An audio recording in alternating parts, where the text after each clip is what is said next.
La Benemérita Universidad de Costa Rica les da la más cordial bienvenida a la conferencia Source of Funding for Research, Development, Innovation and Innovation Projects, la cual se enmarca en el proyecto Technology Transfer Innovation Schemes in Latin America, TETRIS, financiado por el programa Erasmus Plus de la Unión Europea. Además, forma parte de la serie de actividades que la Vicerrectoría de Investigación está organizando en el marco del 50 aniversario. Damos la más cordial bienvenida a nuestros invitados internacionales de la Universidad de Lumière Lyon 2 de Francia, el doctor Yacine Ursut y la doctora Aisha Sekari. Damos inicio con las palabras de la directora de Gestión de Investigación, doctora Eugenia Cordero García. Adelante. Le damos una cordial bienvenida a todos nuestros invitados, especialmente a nuestros invitados internacionales y expositores de la Universidad Lumière Lyon 2 de Francia, el doctor Yacine Ursut y la doctora Aisha Sekari. Agradecemos y damos la bienvenida a los decanos, directores de carreras y centros e institutos de investigación, así como a todas las personas docentes, investigadoras y estudiantes que nos acompañan. Bienvenidos todos a la Universidad de Costa Rica.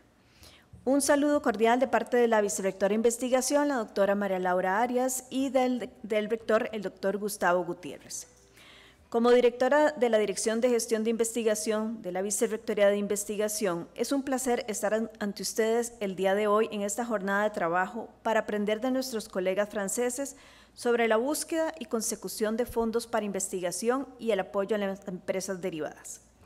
Esta jornada es parte del desarrollo del proyecto Technology Transfer Innovation Schemes in Latin America, TETRIS, de la Unión Europea. Este proyecto agrupa universidades de Bolivia, Colombia, Ecuador, España, Francia, Panamá, Portugal y por supuesto nuestro país, interesados todas estas universidades en mejorar sus capacidades para ejecutar procesos de transferencia tecnológica. Una vez finalizado el proyecto, el próximo julio, las universidades participantes establecerán una red de mejora continua en transferencia tecnológica y podrían acoger a más universidades que ya hayan visto el trabajo realizado. A continuación le presento a nuestros expositores. El doctor Ursut posee un doctorado en Ingeniería de Informática por el Instituto Nacional de Tecnología de Lyon, Francia. En la Universidad de Lyon 2 ejerce como docente e investigador en temas de sistema de información para la administración de cadenas de suministros y gestión de ciclos de vida de productos. Ha sido profesor tutor de 17 estudiantes de doctorado. En dicha universidad, además, es director del Instituto de Tecnología, que funge como oficina de transferencia tecnológica de dicha universidad. Finalmente, es autor y coautor de al menos 89 publicaciones científicas. La doctora Sekari posee un doctorado en Sistemas de Producción de la Universidad Joseph Fourier, Francia. En la Universidad de Lyon 2 ejerce como docente e investigadora en temas de sostenibilidad de productos y procesos de producción. Ha sido profesora tutora de múltiples estudiantes de doctorado. Además, es colaboradora del Instituto de Tecnología y autora y coautora de al menos 106 publicaciones científicas. Desafortunadamente, la señora Collot no nos acompaña el día de hoy, pero tendremos la participación mediante videollamada de los colaboradores de la incubadora Pulsalis, que apoya a todas las universidades públicas de la ciudad de Lyon. Con respecto a la dinámica de la actividad de hoy, tenemos la presentación de los expositores, luego haremos una breve pausa para el café y regresaremos a este auditorio para la sección de preguntas e intercambio y comentarios. Sin más, les agradezco su presencia y espero con ansias que esta jornada sea una semilla para nuevos proyectos de investigación y apoyo a emprendimientos. Muchas gracias.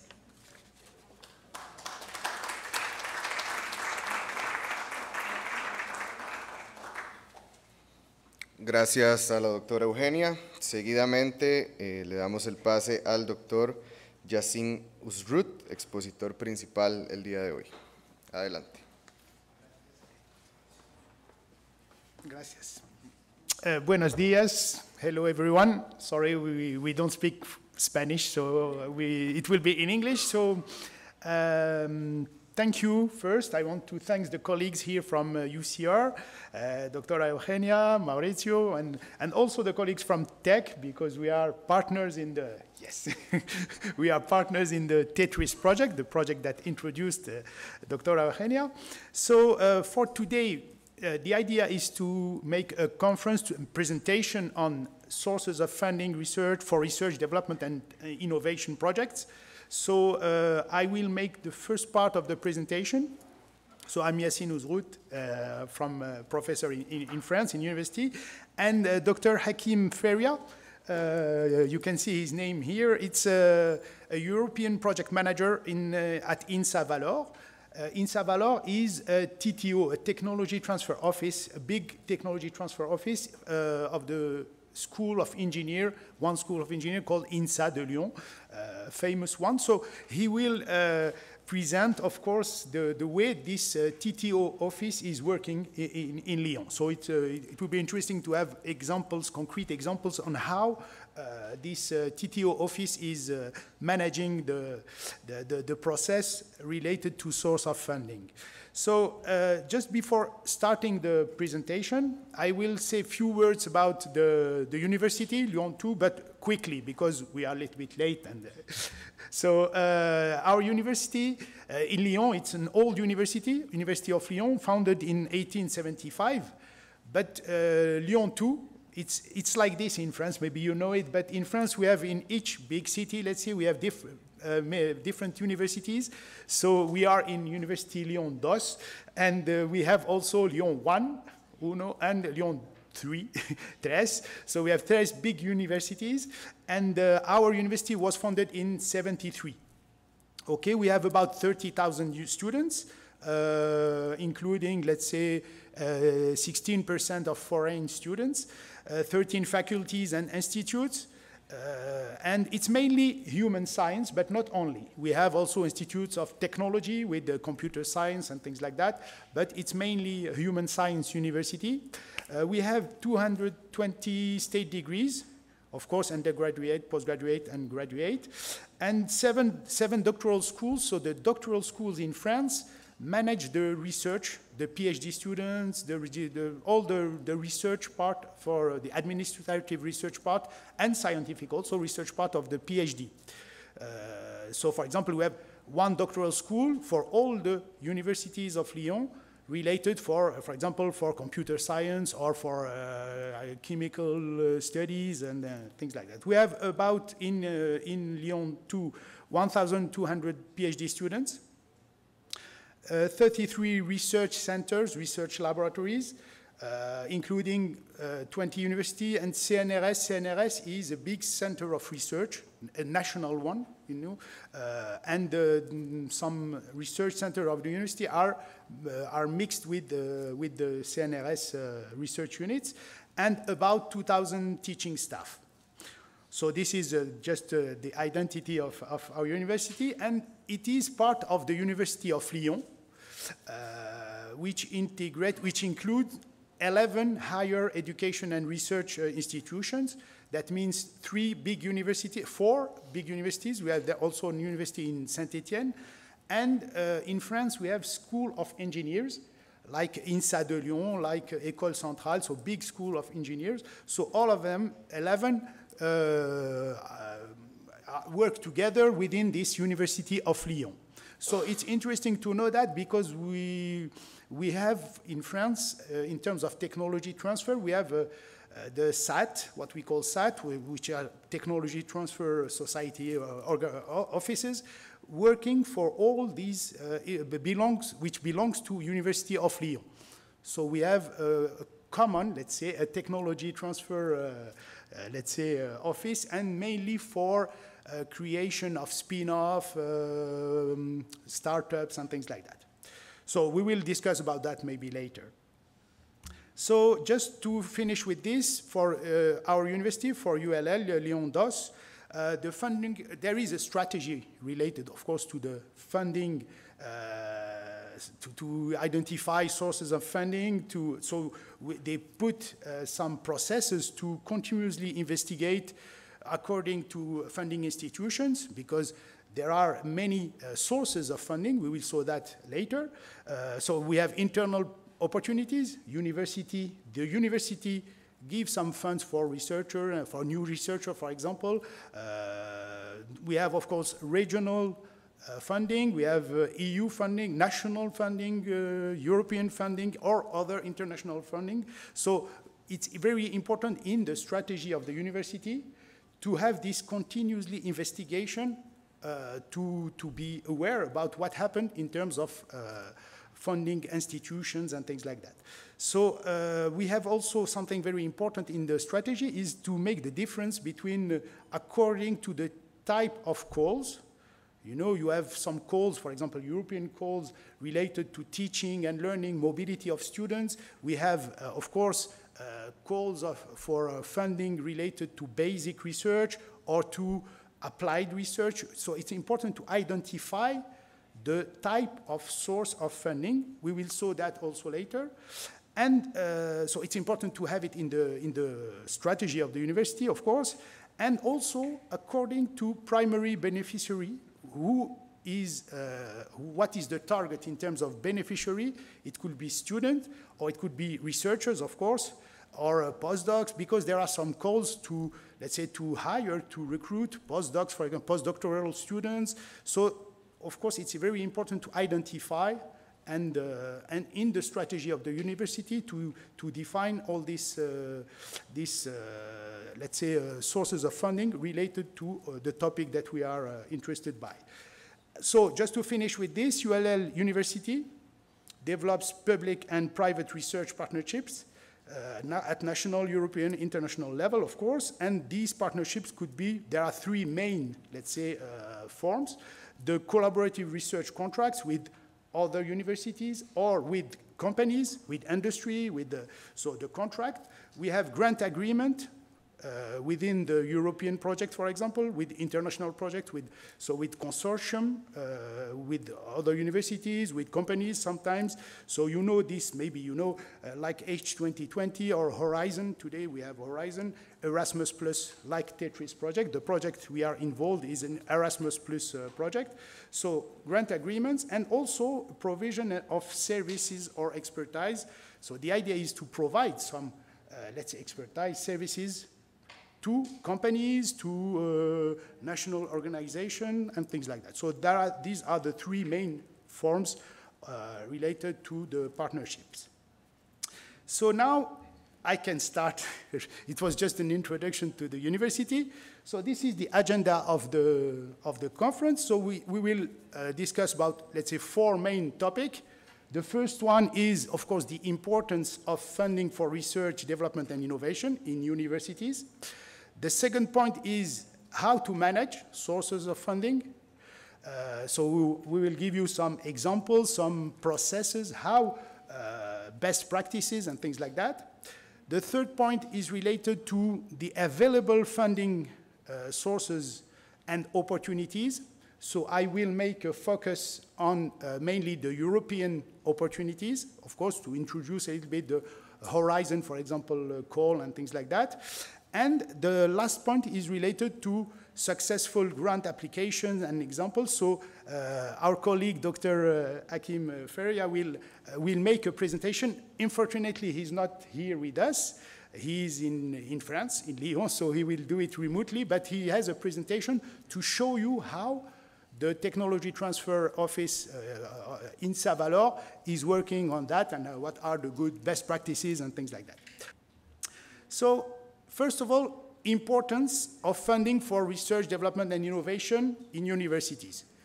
I'm sure that you are all convinced of the importance of the funding for universities, and mainly when we say funding, we think about external funding, of course. So we will explain a little bit why it's so important for universities, because, of course, universities often rely on external funding for research development for several reasons. The main reasons are here, but it could be other reasons, but expanded research capacities, of course, conduct high-quality research. If you have more external funding, you will be able to, for example, to hire good researchers, to recruit researchers to develop, let's say, new research, new technology labs and things like that, to buy some equipments and things like that. So it's important, if you want to conduct high quality research, to have this external funding to help you to do that. Stimulating innovation, drive technological advancement. The idea is also to produce to develop, thanks to the research, to develop new products, new experimentations, and things like that. Supporting basic and applied research. Of course, basic research it's not easy to find funding for basic research, because there's no direct application. There's no, for example, for companies, if they want to invest, they want to see something at the end of the research. And basic research, of course, it needs time, it takes time, like in healthcare systems and things like that. It takes years to obtain some concrete results. So attracting top talent, I think, fostering collaboration between, of course, between researcher, addressing societal challenges. Of course, you will see that for the call for funding, there are always some themes that are defined, like healthcare, like climate change. So the idea is really for this funding to provide, let's say, to let the researchers work on this topic and have some results related to these topics, like Industry 4.0 and things like that. And of course, for the university, it's important also for enhancing reputation and prestige. That means that the university visibility, if for example, a project is a successful project, it's important because it will, let's say, grow the visibility of the university and we can say the impact on a global scale. So, of course, the external funding plays a vital role in sustaining and advancing the mission of universities as centers of knowledge creation and dissemination. We can say that, let's say, to conclude on that. So just to give, I will go maybe quickly on some part of we put many things, many information on the slides, because of course you will have the slides at the end, and you will have all this information. So we have only, let's say, 1 hour to present all these things. So I will go sometimes quickly, but you will have the slides, so you will be able to use these slides after to have more information. So this slide is just to present let's say, the main research, variety of sources of funding. So of course, the most, let's say, the most important one is the direct government funding. But for the university, it's important also the fees paid by the domestic students, the fees paid by the international students. Of course, there is a difference. The research grants and contracts, so that I will make a focus on this because this is the source of funding that we are interested by today. The bequest and other forms of philanthropic giving, the knowledge transfer, such as consultancy services, collaboration with industry. All these are the sources of funding, and you can see here that we found this, it's a reference from the OECD, a recent one related to the funding of the universities in the countries of the OECD. And also trading, such as revenue from investment, charges from providing accommodation, and things like that. So these are the main, let's say, the main sources of funding for universities. And there are new sources of funding, like crowdfunding and public donation. So there are new innovative methods, let's say, for raising funds from the public using social networks, using these kind of things. And also the venture capital and startup incubators. The idea is that, that we can find some fundings, let's say, to help creation of, for example, startups and things like that. So these are, let's say, the main sources of funding. I have another slides related to that. It's another reference. I mean, it's a paper, interesting paper. It's a book, in fact, related to the fund distribution in organization in universities for research. And we can see here, sorry, I will put all the things. It's the same, let's say, sources, but described differently. The operating fund is the government grants, students' tuition fee regrouped. We call them operating fund. Research fund are the funds dedicated to research, etc. So just to give you a better idea, and like this, we can use the same, let's say, the same semantic, the same words to describe what are these sources of funding. Okay, and yeah, we put this figure also from OECD. It's interesting, so it's not a curve. It's you can see here the countries. So it's a recent also study from the OECD related to the spending on tertiary education, higher education. And we can see here that the higher education institutions in OECD countries are mainly publicly funded, of course. We can see it here. All these countries, you see this is the private funding, and this is the public funding, okay? And you can see by country what is the part in percentage of public funding and private funding. So you can see here, the last one is UK, United Kingdom, and we can see for United Kingdom that it's about 70% of private funding. And at the opposite here, we have all the countries in which the public funding are the most important, like we can see Costa Rica here with about 90% of the funding are from the government. And France is here with about 70% of the funding for the university, and the higher education is public funding. So it's just to give you an idea about what happened in all the countries in the world based on this study from OECD. So, of course, for all the countries, it's more and more important to, as I said at the beginning, to find external funding because we know that for the government, there is a limit, I mean, in terms of funding the universities and research, and mainly research. So it's important, of course, to work on that. So just to conclude with this introduction, we can say that, of course, there are different types of research in different disciplines that have different funding requirements. So, of course, the discipline also is important. And as I said, we have basic research, fundamental research, applied research. That means research with answering let's say a problem from company, from a technological problem. So there is really let's say a requirement based on industry, based on real problems, let's say, development projects, and innovation initiatives. Innovation is really to think about, it could be close to basic research, but innovation initiative is really to work on new topics, innovative topics, of course. So just to finish with this part, we can say what is the main roles of the research management. When we say research management is, okay, it could be TTO, it could be, but more globally in university, we can talk about research management office, okay?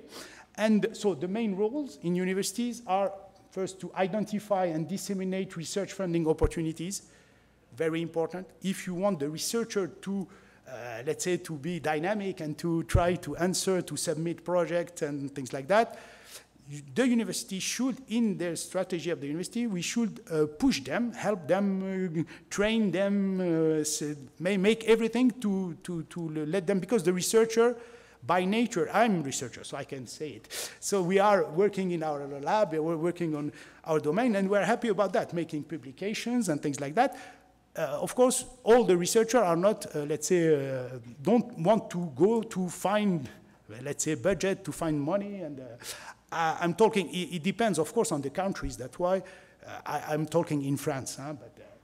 So another important role for research management is to work closely with researchers, of course, since it's vital for securing and managing research funding. Of course, it's the relation with the researcher is very important, to keep in contact, to keep informing them, helping them, supporting them in the management of their projects and things like that. And of course, to optimize research funding strategies. So this is the main rules. Now I will show you how, let's say, how we can organize, let's say, the research management office to manage these sources of funding. And we will see some main processes, main, let's say, models, the existing models. There are many models, but they are all, we will see that they are all closed today. So, managing source of funding for research, development, and innovation in universities requires a structured and efficient process, okay? So, first of all, if we want to have a global view of this process, we can represent it based on three main phases. The first one is the pre-award, okay? Of course, if the project is awarded, and the post-award phase. So for the, let's say, these phases, these are the main activities, let's say the main steps in the process. Of course, pre-award, we need to define the project at the beginning. The researcher, they need to define what they want to develop as a project. Find funding. So both could be in parallel, we can say. Try to find the funding related to the project that the researchers have. And after that, develop the proposal, submit the proposal. If the proposal is accepted, after manage the award and share the research. We will see that it's very important at the end to share, to communicate, it's a very important phase. And you can see here something very important is the compliance. Maybe it's not readable, compliance. And the compliance should be managed and control, let's say, for this, mainly for these important steps from the development of the project until of course, the end, the closure of the project. So this is an example, of course, of global process. I put always, you will find on the slides the link to the examples that I'm giving. Here is from Berkeley University. So this is the global view. Now I will show you the detailed view of the process. So I will not read everything. There are many information on the slides, but maybe it's difficult for you to read it, but I will do it. Here you can see, for example, the strategic planning and prioritization for the university, the source of funding strategy, let's say. What does it mean? That means that the university should define the research priorities, goals, and objectives, identify key areas of research and innovation where funding is needed. These phases. The second phase is identification of funding opportunities. What does it mean? That means that you should monitor and identify, of course, the funding opportunities. Always, it's a continuous monitoring. And also maintain, you can see here, maintain a database. It's really important to have kind of information system which is updated based on this continuous monitoring. After that, grant proposal development.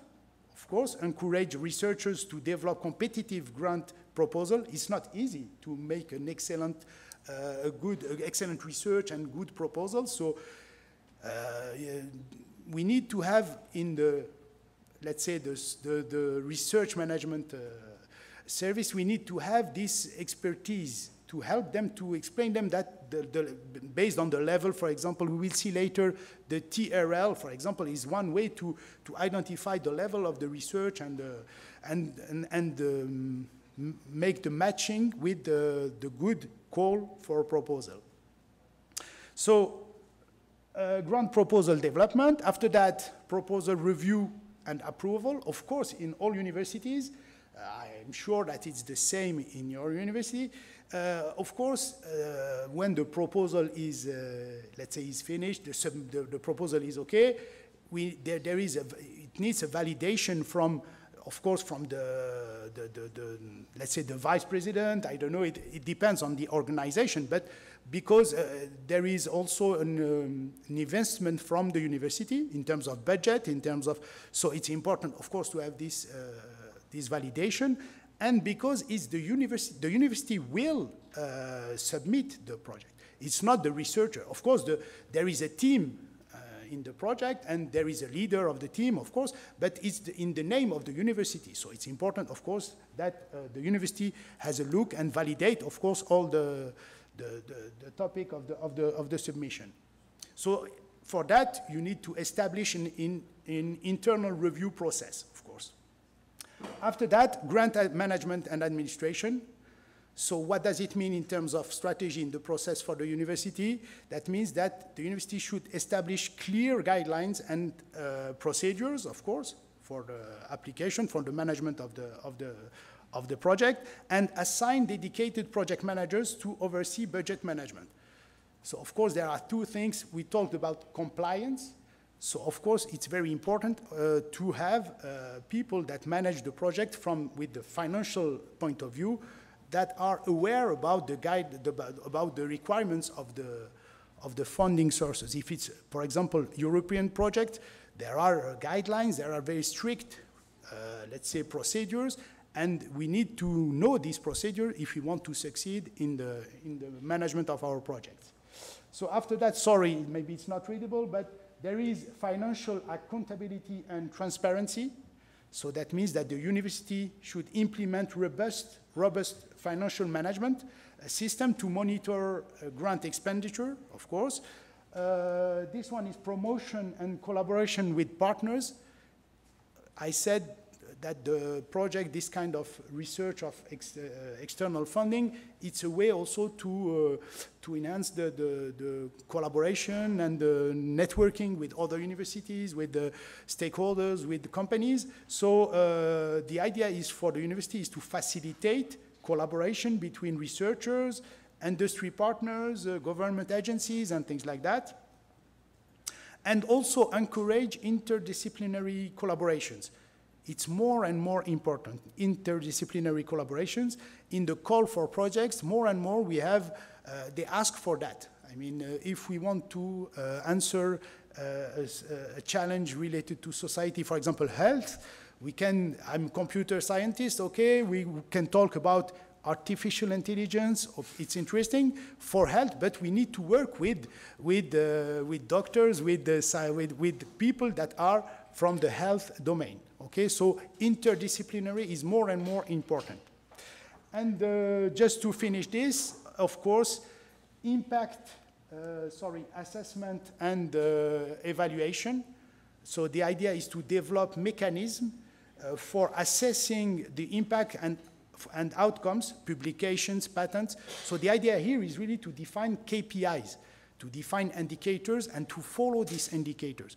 So the university, in the strategy of the university, it's important to define this kind of objectives, indicators, KPIs to follow, let's say, to assess the quality of the project and also conduct periodic evaluation and reviews of funded projects to identify lessons learned, best practices.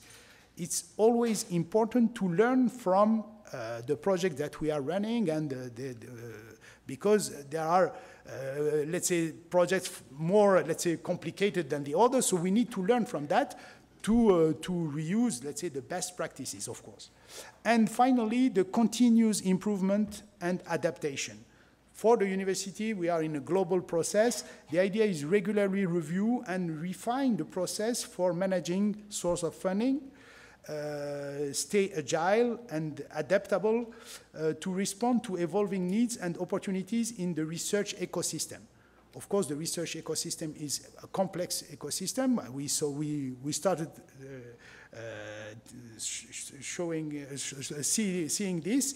So the idea is really to be aware about what happened, how the, let's say, the funders, the stakeholders, the governments what is new in their processes, what they are waiting for. So we need to be aware about that and to have this continuous, let's say, improvement and adaptation of our processes. So this is, let's say, a kind of ideal process, okay, for universities with the different steps that maybe you all know, but it's important to remember what happened in each step. So I will not go in detail. It's just examples of models, existing models in different universities. For example, here you can see it's only for the pre-award phase, okay, pre-award phase, before the awarding, before the submission. And this is an example from Harper College. And okay, you have the link, you can see the details, maybe they are, it's very interesting too. You can find many, let's say, good best practices and things like that. So it's just a description of the process until the submission, okay? And the beginning is, of course, what they call the grant office in their organization. The grant office identifies a grant opportunity. And from the other side, we have the individual, we have individuals, department contacts, the department and the individuals, the researchers contacts the grant office with projects, idea, or grant opportunity. You see the two, these two is, from one side, the grant office is seeking, try to identify the opportunities, the funding grant opportunities, and from the other side is the researcher, let's say, that have ideas, work on, develop their projects, and contact the grant office to ask them to help them to find opportunities. And after that, there is the process described here. Another example, also for the pre-award phase, this example is taken from Lake Superior State University. It's globally the same. Here there is, we found when making this research, we found that there are many, they call OSP, maybe you know this term, it's Office of Sponsored Programs. It's a specific office who is in charge of course, identify the opportunities, identify source funding and things like that. So, of course, this is the process, also pre-award, so it's a little bit similar to the previous one with different details in terms of validation phase and things like that. So another example, I will not describe it in detail. Huh? I said you will have the slides, so we can, if you are interested. So this one is the overall process, okay? It's not the pre-award or the award or the post-award phase, it's the overall process from Michigan State University. And you can see, we can find the phases that we discussed about, identify funding opportunity, develop proposal, always these two in parallel. If it's a researcher from one side, the office, the grant office from the other side, approval and submission. This is the process with procedures for each step. So it's very important to formalize, to describe this process, also for you in your universities, to let's say, to do this job, to, let's say, to be able at the end to produce and to develop a good project. So approval, after that award, if the project is awarded, what happened? Of course, implement project, manage projects, and close out. And for each of these steps, there are some, let's say, recommendations or some let's say, things to do. Okay, the last one, I will go quickly because we are late. It's from University of Oxford. Also, you have the website, you can see, it's really detailed with the, you know, here it's preparation, application, award, post-award management, and outcomes and outputs. So it's very interesting to see that because everything is really well defined. For researcher, if you go to their website, for example, for this one, you will see all the steps, what to do for each step, what they propose some forms, some documents to fill. So it's very interesting. That's why I put this here. So now, some recommendations. It's a kind of summary of what to do, how to organize. And after that, we will go to examples, concrete examples with our colleague, Hakim. First, we can say there are two main recommendations. First thing is for the university to develop a research strategy, okay? What does it mean? A strategy that aligns, of course, with the university overall goals and priorities. If in your university the priority is, for example, healthcare, so okay, or different, it depends on the disciplines that they are learned in the university. Define the types of research you want to support, basic, applied, both of them, innovation, develop strategies for the long-term sustainability of research funding. It's also something very important. Not thinking short-term, because when we talk about research, even if it's applied research, you should have a strategy, and you should think about, of course, long-term and the sustainability of this funding. If you get first, you succeed for a project, okay, you have the grants, you are happy about that, the researchers are happy. If at the end you did not apply in between for other projects, you will have no more money, no more budget, so to conduct your research. So it's kind of life cycle, of a product. You always need to innovate, of course, and so it's it's very important to do that. So this is the first main point: develop a research strategy, and for that, you will have, of course, it's a detailed description of this point, to define the goals and project based on this. So for me, this one is really, really important. All are important, but this one is one of the most important. Okay, budgeting and financial management. Develop clear budgeting guidelines, I said it already. It's kind of recommendation based on the processes that we saw. Ensure that researchers understand how to manage project funds. It's not always easy, because the researchers work on their domain. But when you are managing a project with the deadlines, with the, the report, intermediate report, and things like that, progress reports, there are timesheets, for example, for, it's not easy for researchers, and they don't care. No, they don't. But it's important that you work with them, and maybe there are researchers in the room, but to work together to well understand what happened. Because the project could be a successful project in terms of scientific results, but if you don't respect the guidelines and the requirements of, for example, the European project, at the end it will be not well evaluated, of course.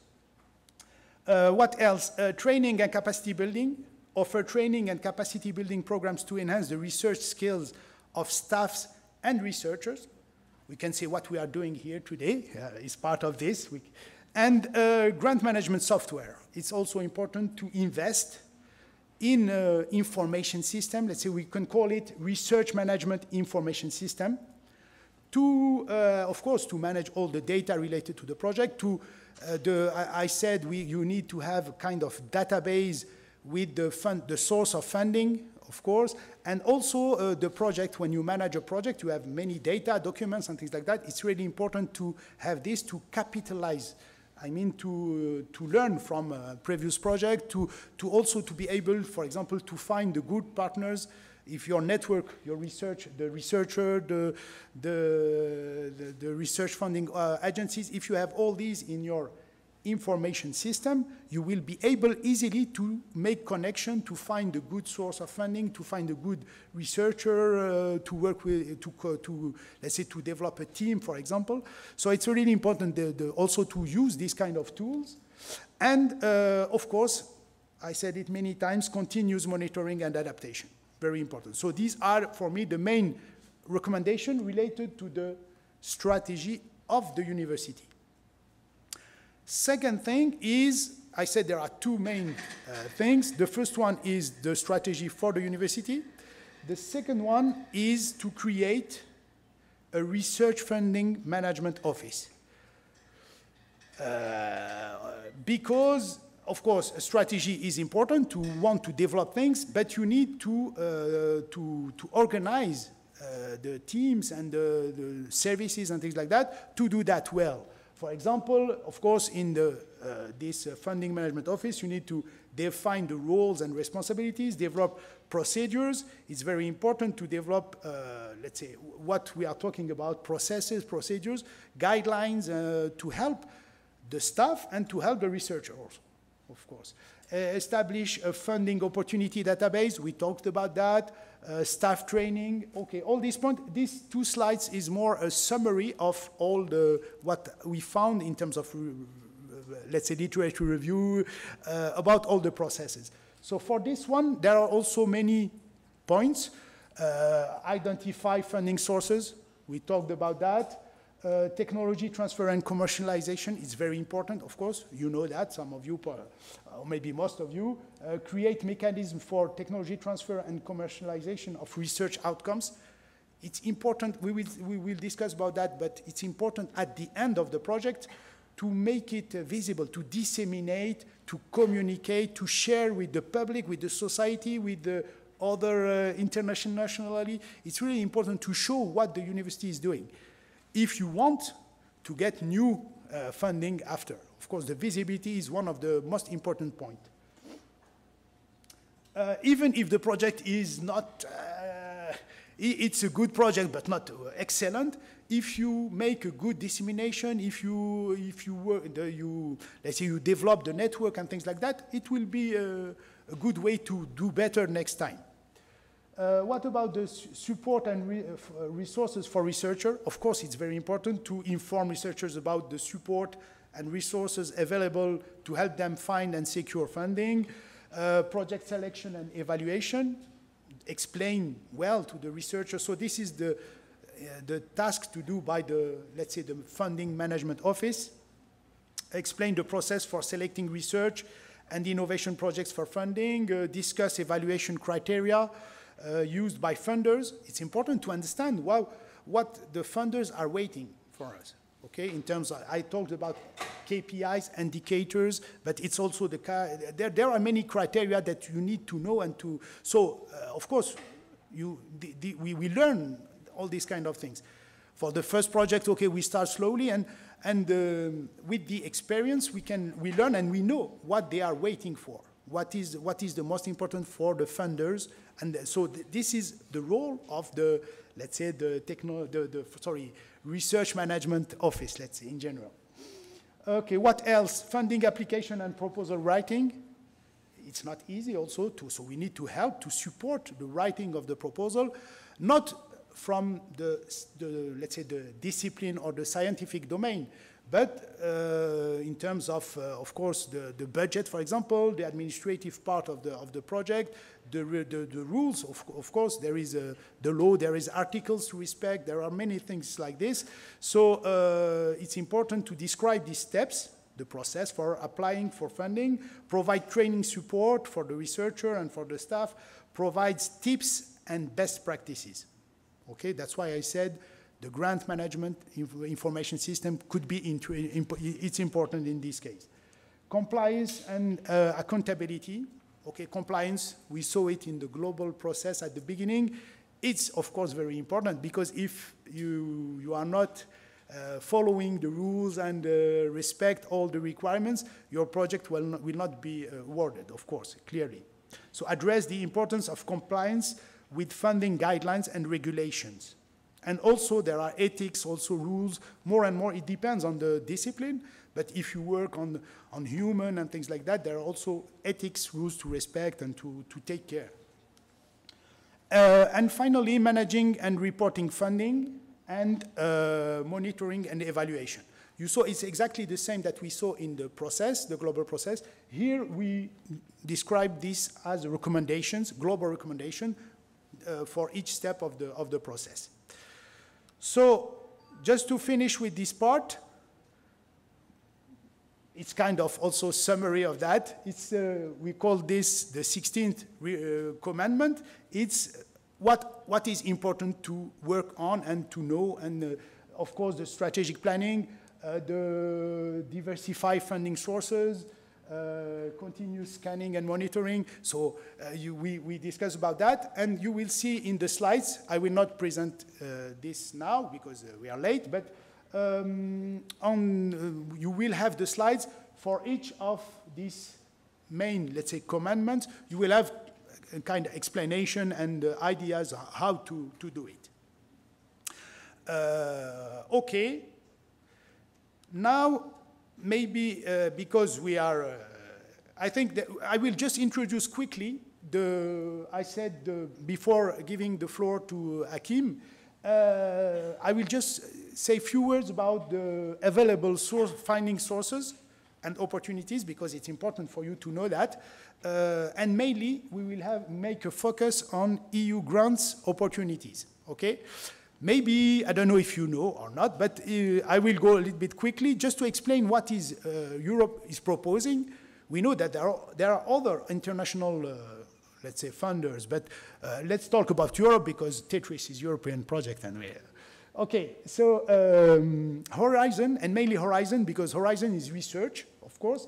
So Horizon Europe is the framework, the new framework, running framework for research and innovation started in 2021 until 2027.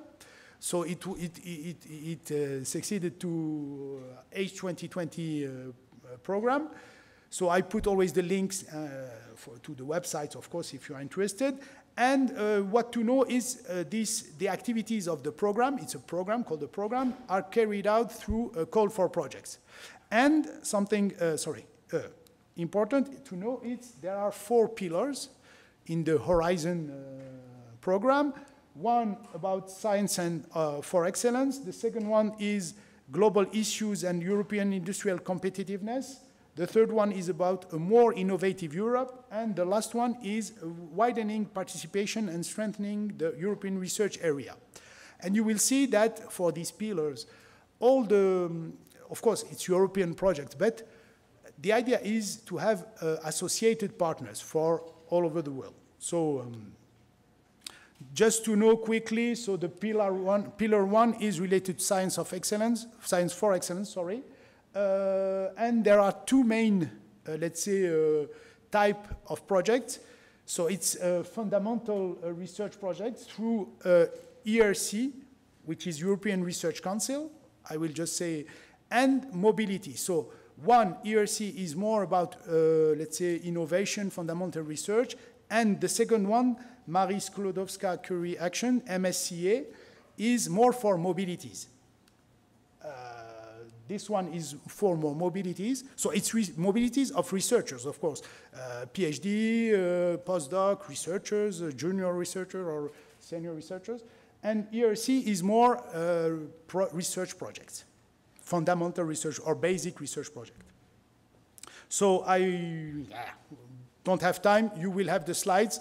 This is just a description of the two of us, the two topics, MSCA, 2 programs, and ERC, explaining what are these programs, and the type of mobilities. You see, I said MSCA is for mobilities, and ERC we will see. So for MSCA, you have postdoctoral fellowship program. There are specific programs for researcher postdoctoral to go, for example, 1 month, 2 months, 6 months in another university to work on a research topic, and doctoral network programs aimed. This is for the students, of course, the doctoral students, support joint research and doctoral training programs implemented by partnership between universities. So the idea is to develop some training programs and to facilitate the mobility of the PhD students. So this is for MSCA. For ERC, funds exploratory research. That's why we said fundamental or basic research, okay, for ERC. So you can see here it's a wide scientific program with no thematic constraint. And it's really bottom-up. The researcher can propose new ideas and work together. So must carry out their research in one of the EU member states or in one of the countries associated with the Horizon Europe without any nationality criteria, okay? It's open, let's say, to... so there are many calls. It's a little bit difficult. It's kind of jungle. So you need to know how to go through that and find the good calls. But you know, for example, for ERC, there are starting grants, there are consolidator grants. So it depends on what you are looking for. So I will go quickly for the Pillar 2. The Pillar 2 is global issues and European industrial competitiveness. So for this one, it's also interesting because you can participate, like Costa Rica, but also Latin America countries. Of course, you need to be in connection with European universities. And this type of collaboration projects, at least 3 partners from EU or associated partners, and okay, there I put the link to where to find the calls for this pillar, and you can see that there are 6 clusters. The one on health, the second one on culture, creativity. Maybe you see health, for example. There are after that topics like lifelong health, environmental and societal health determinants. There are, so of course the researcher should go there and through that and find the good, let's say, topic, the good subject related to their research. There is digital tools, technology. I said AI for health, for example. Okay, you can apply in this kind of call.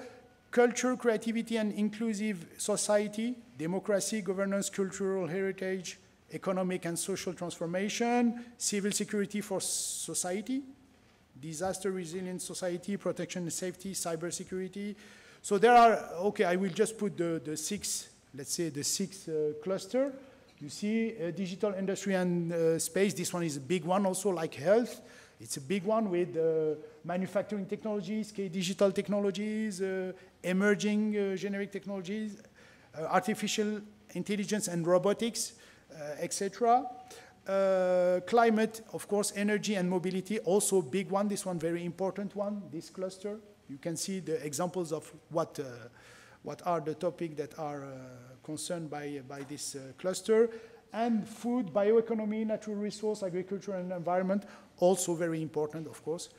All of them are important, of course. But so you can see here what are focusing on, like environmental observation here, biodiversity and natural resource.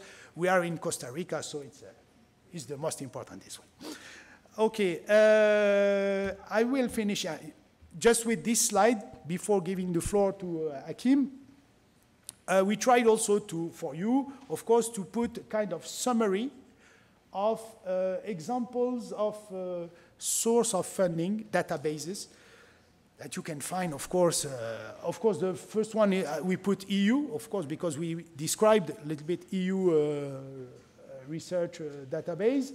But there are other, maybe you know them, like a Pivot here, this one. They are international. Okay, and you can find by topic, by discipline, by type of funding. Is it basic research or applied research? You can find the grants, the call for funding for application. This one, Grant Resource Center. Okay, so, and this one is more dedicated, for example, to social science and humanities, for example, called Fundit. It's in France, but it's in English, you can see. So all these, and there are, of course, many others. It's just examples of databases to identify the source of funding. We saw it in the beginning, in the process. The first step is to identify. So this can help you to identify the source of funding. Good morning, everyone. So my name is Hakim, and I work at INSA Valor, which is the subsidiary of the engineering school INSA for research and development, valorization, and lifelong training. Basically, what I am doing is I assist the researchers of our laboratories in submitting a proposal within the Research and Innovation Framework Program called Horizon Europe. So I wanted to present INSA Valor from a general point of view, but as we are late, I will skip them. So how can I go now? So yeah, I wanted actually to present INSA Valor, but I will go directly to the most interesting part, which is the focus on the European unit.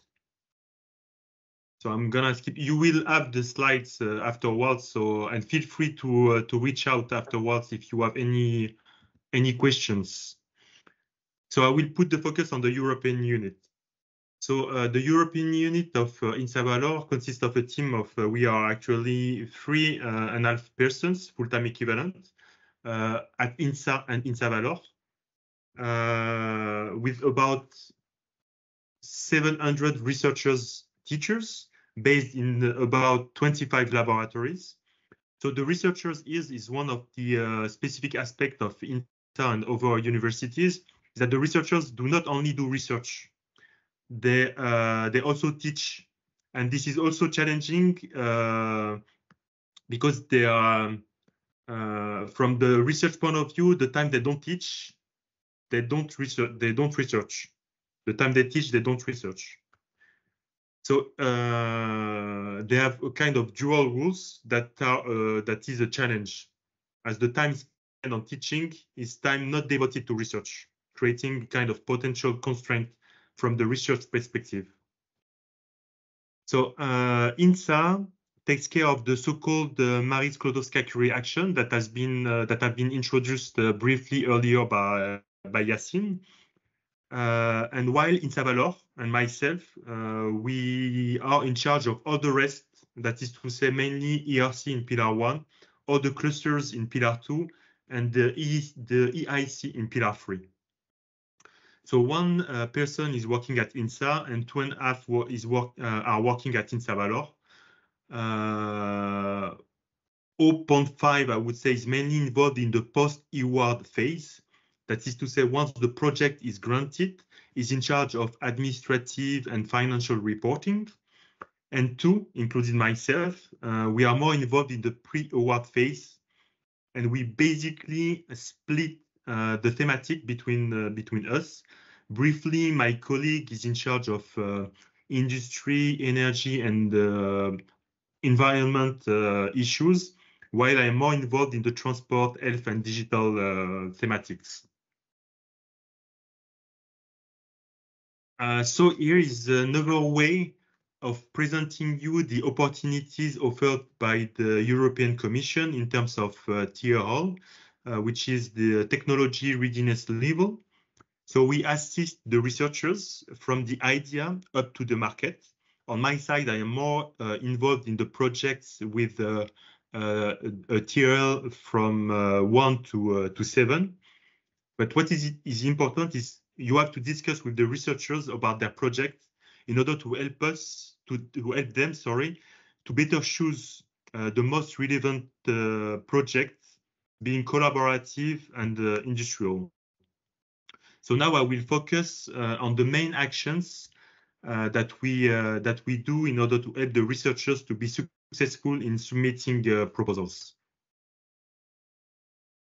So one of the most important action is the communication, and the objective of this communication task is to raise awareness among the researchers on the opportunities offered by the European.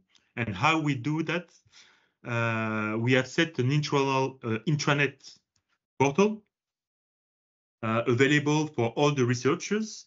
The portal includes, for instance, the Horizon Europe programs with an overview of the structures of the program, information and documents like guides, cluster fact sheets, and so on. We have also a kind of toolbox with useful documents and resources available for the researchers to identify the key dates for the upcoming calls, to find out about the rules for taking part, some step-by-step advice, and so on.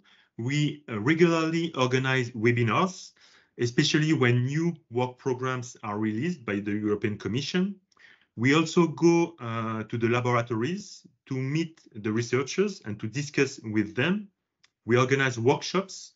The last one, for instance, we are dedicated to accompany step-by-step the researchers in the registration process to become an expert for the European Commission. To be an expert for the European Commission means that you have to evaluate the proposal. So it's a good way to be involved in the European Commission field without being too much involved in terms of time. So it's a good first step, I would say. We also publish twice a year a newsletter to share the activities of the unit, to highlight the researchers and their granted projects. We ask them also to share their experiences. We also launch surveys to collect their expectations, their needs, but also because we are also, as it has mentioned before by Yassine, we are in a continuous process of improvement. Hakim, sorry, can you hear me? Yes. Non, just, tu peux mettre ta caméra, s'il te plaît, parce qu'il y a un truc que ça bouge là chez nous, si ça t'embête pas. Yeah, because my connection is quite slow, so yeah, I wanted to save. Okay, thank you. So the next action is regarding the lobbying, and we communicate also about our activities of lobbying. And by lobbying, I mean that we try to advocate and influence the program design, the priorities and the rules of participation. And how we do that is by being part of national and European networks. And networking is the key point when you want to improve your success rate. So for instance, the so-called national thematic groups called GTN, they refer to specific working groups that address particular topics, for instance, transport or environment or energy or digital, in research, innovation, and policy development. So these groups, there are many, includes experts, stakeholders, private and public organizations that share common interests. So we meet regularly to share experiences and to try to raise common interest, and then to put that into to inform the European Commission of that interest. So we are part of those national thematic groups. We are also involved in the so-called National Association for Research and Technology, called ANRT. This is the network in France, and this is an organization that promotes research and technology development in France. So this organization also includes experts, stakeholders, private and public organizations who share also common interests. And there is also other networks like France Université, which is an association representing French universities and higher education institutions. So it advocates for their interests, fosters international collaborations. What they do also, it promotes research, it supports student mobility among their activities.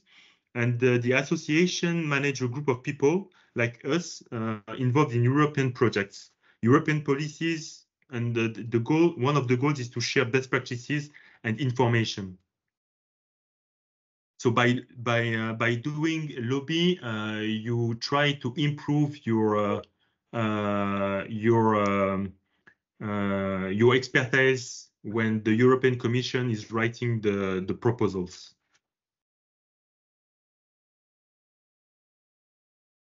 One of the tasks also we are also involved in is during the pre and the post award phases. So regarding the pre-award phases, the main and the most important task we are involved in is finding relevant topics, is the participation as a partner or as a coordinator within the project. So we are in charge of all the administrative and financial preparation. The part A means the administrative and financial issues that you have to fill within the participant portal. Sorry. And what we do also is we help the researchers in case they would like to be part of a project as a coordinator or as a partner to find partners or consortia. And we participate in what we call the brokerage events. This is a kind of B2B meeting with stakeholders or partners who are also looking for specific expertise. Also, during the post-award phase, we help in consortium agreement and grant agreement. Once the project is granted, you have to sign this kind of agreements. We also manage all the financial and administrative matters, and we help for the recruitment. We organize internal meetings with the researchers to help them to report all the administrative and the financial issues during the reporting periods. So here is a kind of pictures of the main steps that I will not go into the details, but it's another way of showing you how we support the researcher for when they are involved in collaborative projects. So there are different steps, and we are involved from all the steps. Just a few words about the survey as a best practices. So we launch regularly surveys in order to understand why the researchers were or were not participating in projects funded under the European Union's Research and Innovative Program. The idea also is to identify relevant tools and action to be put in place to help the researchers to submit proposals. So we recently launched a survey, and the outcomes are those ones. So the main motivation when participating were the collaboration, the scientific excellence, and the funding rate. Because as a public organization, the funding rate is all the costs are covered by the European Commission. One of the outcomes also, when the researchers were asked why they don't participate in the European project, and they said it is difficult to find partners, it's too competitive, and there is a lack of time. Unfortunately, there are only 24 hours a day, and you cannot do everything you would like. And what we also asked is the expectations of the researchers, and they asked for retro planning, so to have a kind of Gantt, I would say. They also asked for workshop and training and how-to sheets. So what I wanted to highlight here is that discussing with your researchers to try to understand their needs, it's really helpful in both ways, from your point of view and also from the researcher's point of view.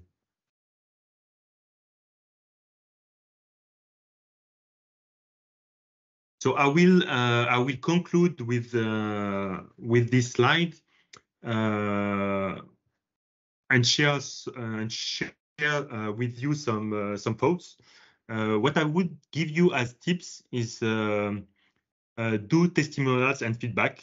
Researchers speaking to researchers, when the researcher is sharing his experiences with his peers, is more listened than someone who do not what research means.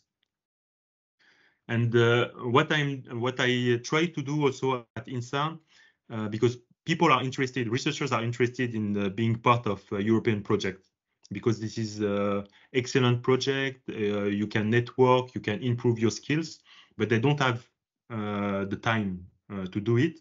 And it takes time because it's really competitive.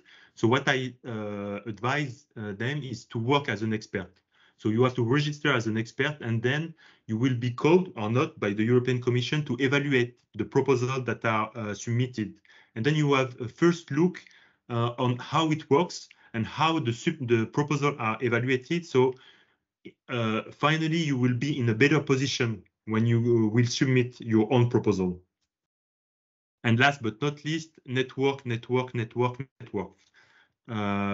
Network is priceless, because I would say the information is priceless.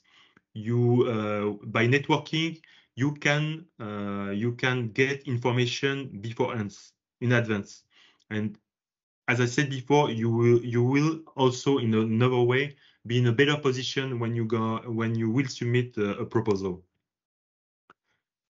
So one of the challenges I wanted to share also with you, it's open question, I'm just sharing my thoughts with you, is how to involve researchers more. It's still a main challenge. And what also the use of artificial intelligence in the proposal submission process. So finally, what I would say about INSA and your role for the support team is you have to relieve researchers by taking care of all non-scientific issues. And the name of the Erasmus Plus project is TETRIS, and I would use this picture of this game called TETRIS. It is continuously moving, and the pieces are like the specific species representing the researchers, and we are here to help them to create the lines and build and move forward. So basically, this is what I wanted to share with you. So thank you for your attention and feel free to... De esta forma hemos concluido esta actividad. Les agradecemos a las personas que nos acompañaron y agradecemos a nuestros expositores por su excelente presentación. Esta actividad ha sido grabada y pronto estará disponible en los medios del portal de la investigación. Recordemos que la Vicerrectoría de Investigación tiene medio siglo sembrando ciencia y cosechando futuro. Gracias y buen día.